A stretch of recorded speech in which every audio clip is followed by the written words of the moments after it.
ସମସ୍ତଙ୍କୁ ପ୍ରେଜ୍ ଲର୍ଡ। ପରମେଶ୍ୱର ଆଜି ଗୋଟିଏ ସୁନ୍ଦର ସମୟ ଦେଲେ ପରମେଶ୍ୱର ବାକ୍ୟ କହିବା ପାଇଁ। ଯେଉଁମାନେ ଦେଖୁଛ ପ୍ରତ୍ୟେକ ଦିନ ଅନ୍ୟମାନଙ୍କୁ ନିମିତ୍ତ ସେୟାର କରିବ। ଅଧିକ ମଧ୍ୟ ପରମେଶ୍ୱର ବାକ୍ୟ ଶୁଣି ଜଣେ ପ୍ରଭୁଙ୍କ ଏରେ ଆଗକୁ ବଢ଼ିବ। ଆଜି ଟପିକ୍ ଅଛି ଆପଣା ବସ୍ତ୍ର ଧୋଇବାର ଅଛି। ଆଜି ଆପଣା ବସ୍ତ୍ର ଧୋଇବାରେ ପ୍ରକାଶିତ 22:14 ଲେଖା ଅଛି।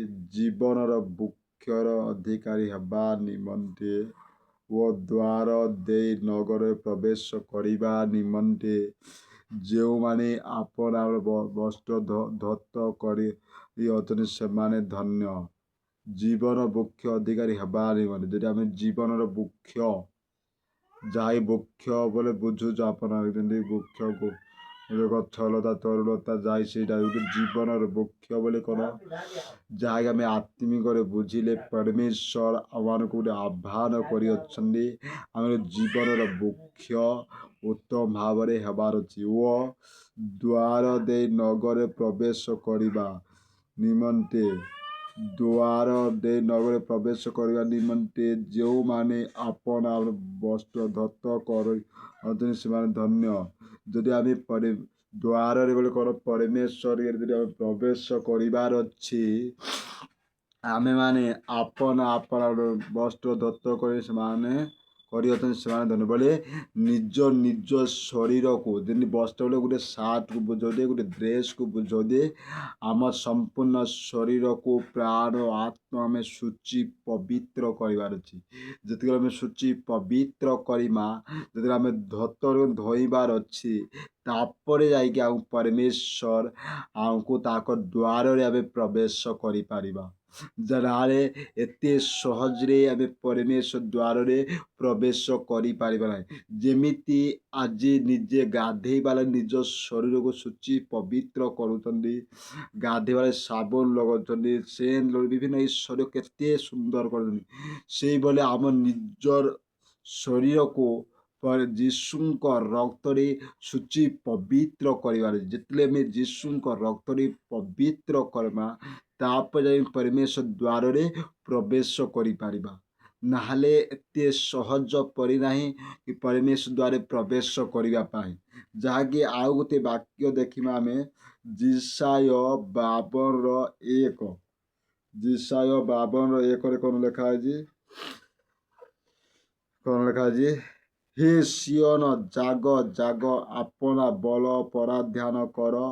ହେ ପବିତ୍ର ନଗରୀ ଜେରୁସାଲେମ, ତୁମେ ଆପଣା ସୁନ୍ଦର ବସ୍ତ୍ର ସବୁ ପିନ୍ଧ, କାରଣ ଏହି ସମୟ ତୁମ୍ଭ ମଧ୍ୟକୁ ଅସୁନ୍ନତ ବା ଅଶୁଚି ଲୋକ ଆଉ ଆସିବ ନାହିଁ।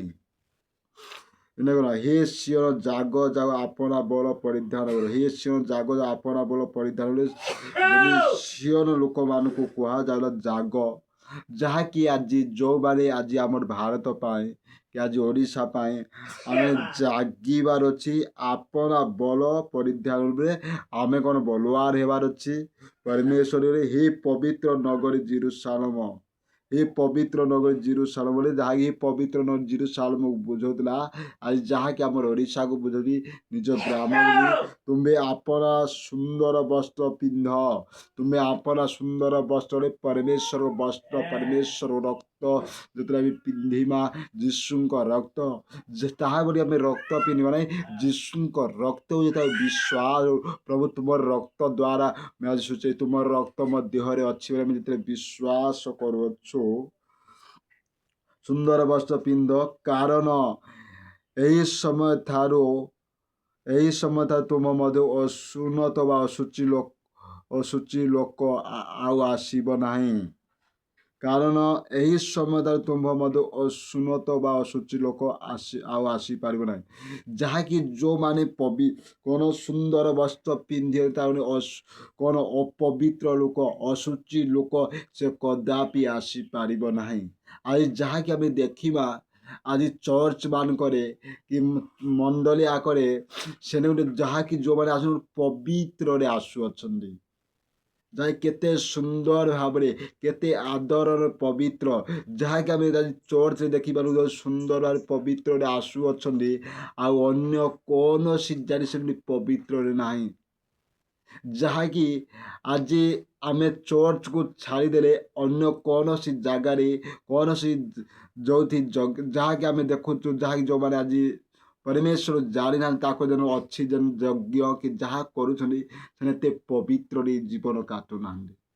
ଖାଲି ମଣିଷ ସାମ୍ନାରେ ତାପରେ ସେଠି ଟିକେ ଦୂରେଇ ଗଲେ ବହୁତ ଅଶୁଚି ଭାବରେ କରୁଛନ୍ତି। ଏଇଠି କ'ଣ କହିଲା, ଏଇ ସମୟରେ ତୁମ ମଧ୍ୟ ଅଶୁଚି ଲୋକ ଆଉ ଆସିବ ନାହିଁ। ଆଜି ପ୍ରକୃତିରେ ଯେଉଁମାନେ କ'ଣ କହୁଛି ସୁନ୍ଦର ବସ୍ତ୍ର ପିନ୍ଧ, ବୋଲେ ଆମେ ଯଦି ସୁନ୍ଦର ବସ୍ତ୍ର ପିନ୍ଧି ଅଛୁଁ ଆମେ ଦୁଃଖ ହେବା ନାହିଁ।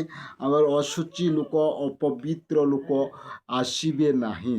ଯାହାକି ଥରେ ଥରେ କହିବେ ଯେ ତମେ ଆମମାନଙ୍କ ସହ ମିଶୁ ନାହିଁ, ଆମେ ମିଶିବା ଲାଗି ରେଡ଼ି ଅଛୁ, କିନ୍ତୁ ସେମାନେ ଆମ ଠାରୁ ଦୂରେଇ ଯାଉଛନ୍ତି। ସେଥିପାଇଁ କ'ଣ ଆମେ ପବିତ୍ର ଜୀବନ ଯାପନ କରିବାର ଅଛି। ବା ଅଶୁଚି ଲୋକ ଆଉ ଆସିବ ନାହିଁ। ଆଜି ପ୍ରକୃତିରେ ଯେଉଁଠି ପରମେଶ୍ୱର ଯେଉଁମାନେ ବିଶ୍ୱାସ କରୁଛନ୍ତି, ଈଶ୍ୱରକୁ ବିଶ୍ୱାସ କରୁଛନ୍ତି, ସେମାନଙ୍କ ପାଖକୁ ଗୋଟେ ଅଶୁଚି ଗୋଟେ ଖରାପ ଲୋକ ସେ ଆସିବାର ଘରକୁ ତାକୁ ବହୁତ ଭୟ କରୁଛି। ସେଠି କେତେ ଭଲ ବ୍ୟକ୍ତି, କେତେ ସୁନ୍ଦର ସେ ପରମେଶ୍ୱରକୁ ବିଶ୍ୱାସ କରି ଯୀଶୁକୁ ବିଶ୍ୱାସ, ଯାହାକି ଆମେ ସେଇଭଳିଆ ପବିତ୍ର ହବାର ଅଛି। ଆମେ ଯେତେବେଳେ ପବିତ୍ର ହମା ତାପରେ ଏଇ ପରମେଶ୍ୱରଙ୍କ ଦ୍ୱାରରେ ଆମେ ପ୍ରବେଶ କରିପାରିମା। ସେ ପରମେଶ୍ୱର ବସ୍ତ୍ର ଯଦି ଆମେ ପିନ୍ଧିବାର ଅଛି, କ'ଣ ସୁନ୍ଦର ବସ୍ତ୍ର ପିନ୍ଧ ବୋଲେ ଯଦି ଆମେ ଯୀଶୁଙ୍କର ବସ୍ତ୍ରକୁ ଆଜି ପିନ୍ଧି ଅଛୁ, ଯୀଶୁଙ୍କ ରକ୍ତକୁ ପିନ୍ଧି ଅଛୁ, ସେଥିରେ ଆମେ ପବିତ୍ର ଜୀବନ କାଟୁଅଛୁ। ନାଳେ ଏତେ ସହଜ ନାହିଁ ପରମେଶ୍ୱର ରାଜ୍ୟରେ ପ୍ରବେଶ କରିବା ଲାଗି।